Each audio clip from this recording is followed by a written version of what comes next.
तर नमस्कार मित्रांनो, एक गोष्ट सांगायची होती मला. दिवस रात्र हिवाळा, पावसाळा, धुकं हे सगळं सहन करून तेव्हा हा बाग, तेव्हा याला फळ येतं, या बागाला फळ येतं.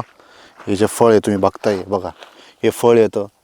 हे जे फळ आहे खूप मेहनत करून येतं. दिवस रात्र पॅन्ट माखेल चिखलाची, पावडरी, पाऊस आला का परत ट्रॅक्टर घे, चिखल गाळात अटकेल, सगळं करून हे फळ जमलं.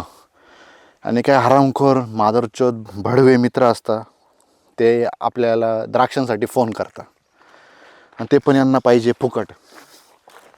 हे द्राक्ष फुकट पाहिजे.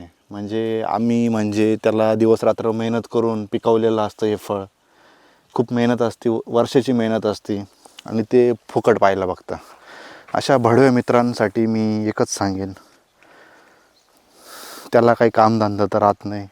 त्याला फक्त शेतकऱ्याची व्यथा माहीत नसते, काही नसते. शहरात बसून गांड वर करून पडेल असतो आणि मोठे करत असतो.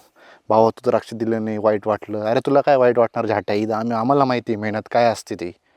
दिवस रात्र गांड ताणता, चड्डीत हागोस तर मुतोस तर म्हणजे मूत लागत ते लावून धरावं लागते. तेव्हा कुठे हे फळ येतं, तेव्हा कुठे ना भाड्या हे फळ येतं, हे फळ. तर सांगायचं एवढंच होतं मित्रांनो, की कृपया करून मला फोन करू नका. परिस्थिती खूप वाईट आहे. प्रत्येक शेतकरी खूप त्रस्त आहे. तुम्हाला द्राक्ष खाण्यापेक्षा आर्थिक मदत करा आमच्यासारख्या शेतकऱ्यांना.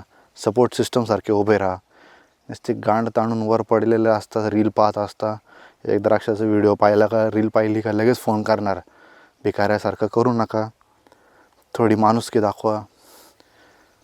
पोरींवरती पैसे खर्च करता, व्हॅलेंटाईन्स डे बनवता, तसं मित्रांना, जो शेतकरी मित्र आहे त्याला सपोर्ट करा, त्याला साथ द्या. एवढंच सांगेल. जय महाराष्ट्र.